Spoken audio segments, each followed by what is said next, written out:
Our limited edition Mary Lloydmas t-shirt is officially back, and it's on our new t-shirt home at bonfire.com. From now until December 13th, bring the gift of the Cinema Snob and Lloyd into your home in t-shirt form by visiting bonfire.com/snob-xmas. Unlike the Lady and the Tramp remake, our shirt will leave this Siamese very pleased. Should I start talking about Black Christmas? Or do I reference that every Christmas I end up looking like a damn idiot? You know what's more annoying than Olaf? Wearing his skin! Plus, with his giant tooth obstructing my view, there's always pieces of broccoli that get stuck in there that are impossible to get out. Unlike my previous Christmas onesies, though, this one comes with warm hugs. Yeah, great. After this review, I'll wear this to the local shopping mall and offer out free hugs. That'll go over swimmingly. Alright, well there's a new Black Christmas movie coming out, just in time to remind us that not that long ago there was another new Black Christmas movie. So I might as well watch the original 1974 Black Christmas. Oh, thank God, that one's actually good. I still look like a fool! Originally intended as more of a straightforward slasher film, the movie was brought to us by director Bob Clark, who would later go on to direct another Christmas classic, A Very Porky's Christmas. The original script for the film is by Roy Moore? What? Well, he's not much of a politician, but damn can he write a Christmas horror film! Anyway, the script was updated to not only give the story a university setting, dealing with a group of sorority girls being stalked by an unseen killer and perverted phone calls, but to also give the sorority a much more realistic feel, as opposed to having them hit each other with pillows for 90 minutes. The movie was originally given the title of Silent Night, Evil Night for a US release because, no joke, the producers were worried that audiences would think it was a blaxploitation movie. Well, it wasn't, but man, it would have been awesome if it was. Hell, when it was gonna premiere on TV in 1978, it was given the title of Stranger in the House, until an actual double murder at a sorority house happened and the movie was pulled. Look, just keep the title Black Christmas. Nothing good comes from changing it, apparently. The worst that'll happen is a couple of shitty remakes.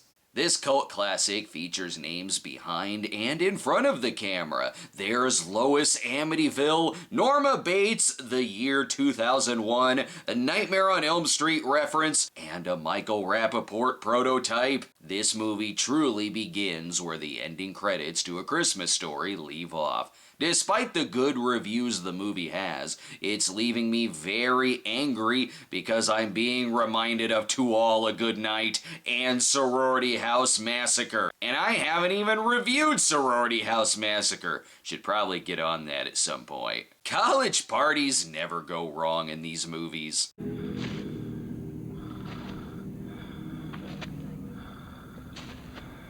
It's always a mistake to invite a slasher killer. Sure, they bring their own camera, but they end up killing a lot of people. And now he's looking through the dorm window. Could be worse. Could be gross out Gombrowski. I'll take the killer. Why do you need me to review the movie when it already has Gene Shalit? I'm not gonna lie, this party has a Cuban mistletoe crisis, so pass the cigars and celebrate the birth of our baby Jesus, I'm drunk. 3 hours later, the killer finally makes his way to the attic. Follow the smell of cigarettes and scotch and you'll find the Superman premiere party. These fanboys are always trying to break into Margot Kidder's house. They really want that Great Waldo Pepper autograph. Or they just hang back and make moaning crank calls.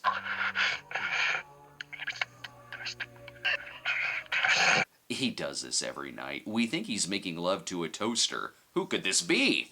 No, Claire, that's the Mormon Tabernacle Choir doing their annual obscene phone call. Wrong. The Mormon Tabernacle Choir leaves crank phone calls with the sounds of them playing a riveting game of balderdash. They certainly don't say this. Lick it. you pretty picky cunt. Don't worry, people. All scary threats like this will be taken out of the new PG-13 version. That's how I like my slasher films. Good and safe. Bring the kids! Barb has heard strange voices telling them to get out before. It'll take care of itself. Just don't call Father Rod Steiger. He won't help. Anyway, as the penguin enters to bring them all dead fish as gifts, that's a lot of red herrings. Mrs. Mack's been looking all over for you. Oh, little puss. The cat did it! This is when we as a society thought it best to not wear people as formal gowns.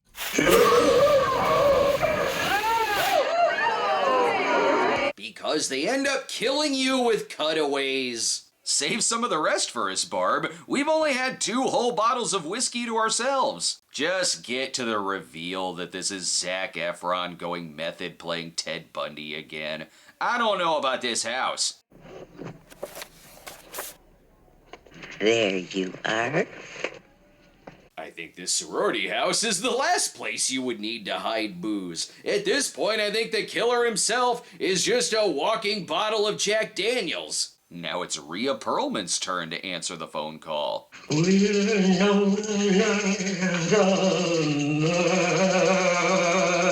But I'm more interested in seeing Claudius from Caligula brush his teeth. Again, walk 3 feet and there's an open bottle of booze on the table. Plus, I think that's mostly urine at this point. And where the hell is Claire?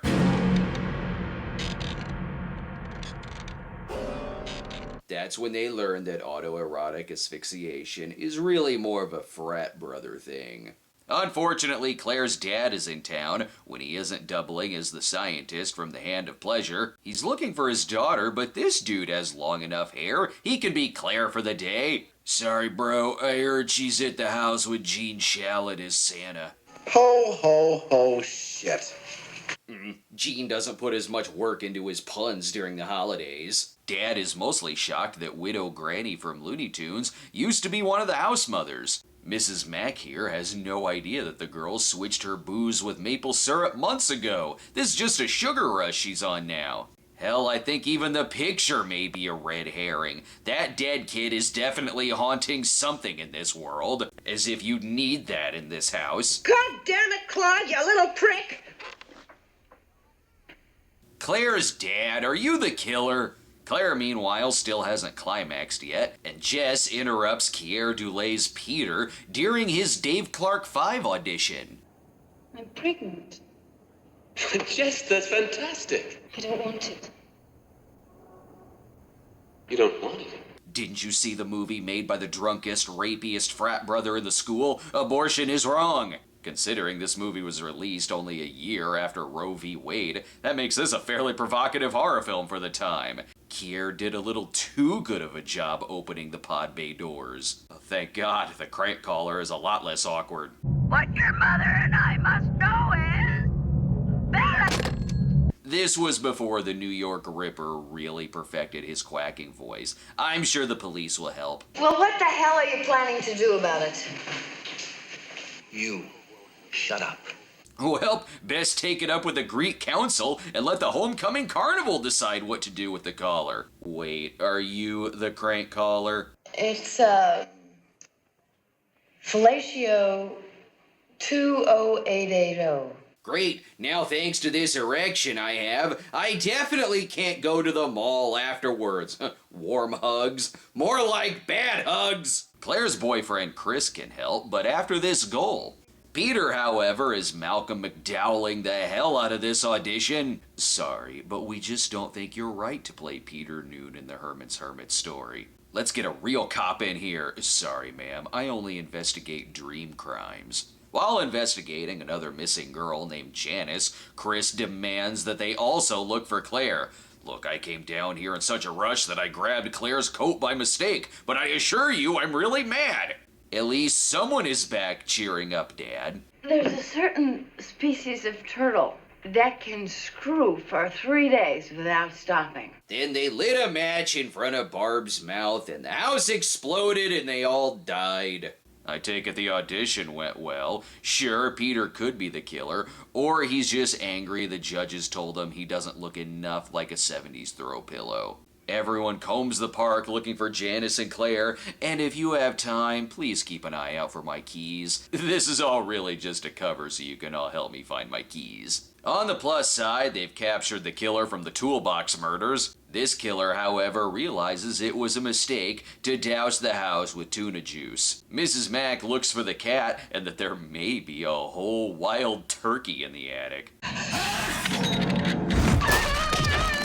She was about to die 5 minutes later of alcohol poisoning anyway. The killer did her a favor. Doesn't mean the killer can't be pissed off, though.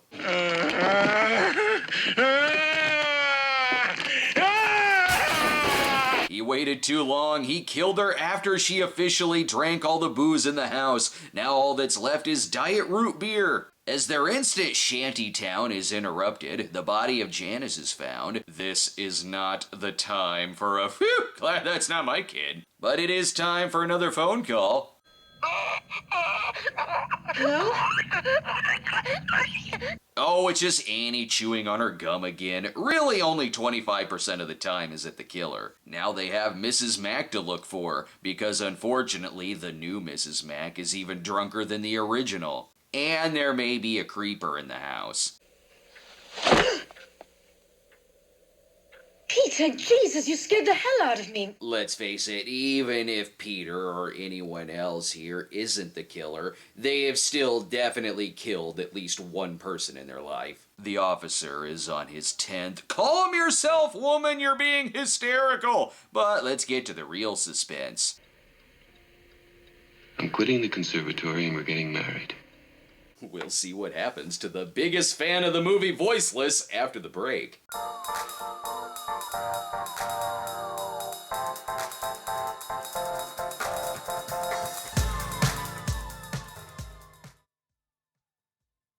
And now what becomes of that sincere proposal? You can't ask me to drop everything I've been working for and give up all my ambitions because your plans have changed. Bravo for resisting the urge to say, I'm sorry, Dave, but I cannot do that. These broads are really ruining our Christmas, Chief. A high school girl's been murdered. Mr. Harrison's daughter is missing. Don't you think we ought to look into it, Nash? John, it's the 70s. They'll work their own shit out. I guess he's right. Come on, boys, let's go bowling. And let's tell Officer Nash that he got Margo'd. Well, that's the number at the sorority house. Felicia? Barney Miller After Dark was pretty funny. I still don't know why she won't marry this guy. You selfish bitch. You're talking about killing our baby as though you were having a wart removed. I'm used to this character being portrayed as the hero in most movies I watch, which is really throwing me off. Let's get one thing straight. You are not going to abort that baby. I don't know what to say here. I'm shocked. The guy is creepy, and it's intended to be creepy. In movies like Voiceless, I always have to add in the creepy music myself because the movie's not self-aware. Now they must watch over the girls with their bulletproof flannel and tap their phones. This has something to do with one of them definitely being Linda Lovelace. I think I know where this is going. Are there any other phones in the house? Yes, the house mother has a number. Yeah, but it's another number and there haven't been any calls on it. The call is coming from inside the When a Stranger Calls inspiration. Phyllis, however, is losing it. For the last time, I'm not Gilda Radner. I'm Andrea Martin from SCTV. At least the killer has a hobby. That dude is gonna bang that dead body. The killer can't be Peter. He's outside trying to figure out the easiest way to commit a mass shooting. Plus, Barb is having an asthma attack. Just shoot purified schnapps right into her lungs. She needs 3 days to sleep this off, but I have a new theory.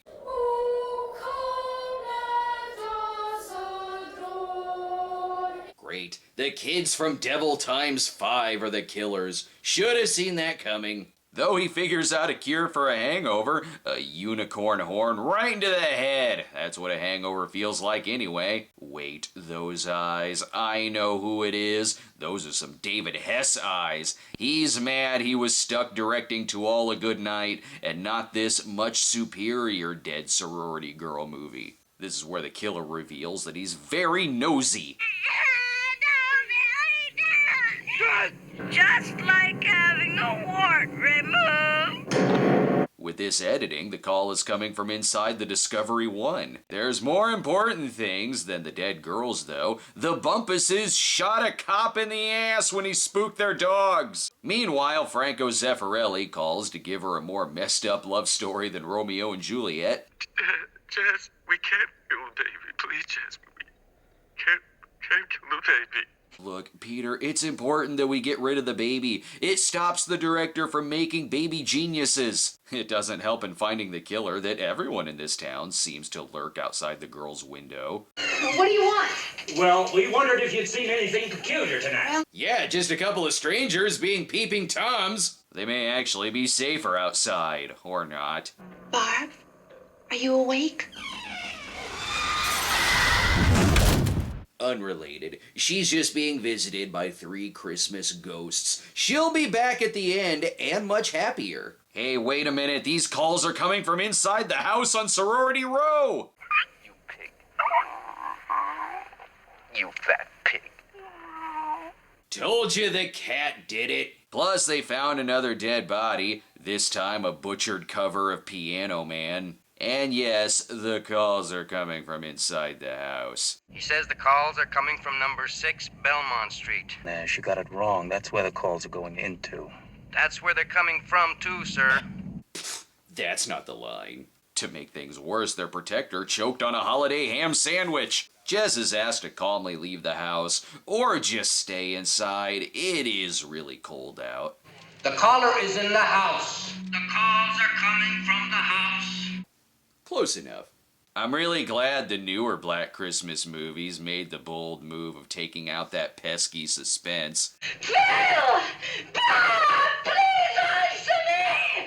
Please answer me! Oh, and the good acting, too. That'll just get in the way. Mood? What mood? We need to cater to 13-year-old girls. It'll be the world's scariest Instagram account. Remember, if you don't like PG-13 slasher movies, that just means you don't like any PG or PG-13 horror movie. That's totally what that means, and not that it's specifically a slasher film. Just like how Deep Throat 2 was criticized because all non-X-rated comedies are bad. Yeah, that's it. You may think this is terrifying, but Jess didn't really like these girls anyway, and David Hess is still pissed off. The movie makes an original choice of never telling us who the killer is, and considering everyone in this town hates this sorority, there's plenty of theories, so I'm gonna go with it's the unseen hunter from Bambi. Just think, if the budget had been even lower, we could have gotten a very Johnny Charo Christmas halfway through.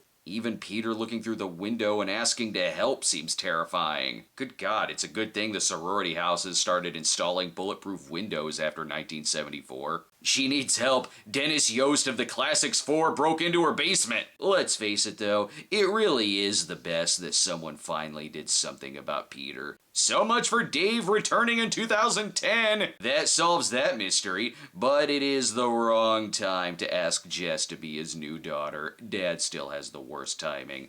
Let her sleep it off so we can get to the creepy as hell ending. The killer is not only still alive, but the police still haven't found Claire, who's left to gaze out the window for all eternity.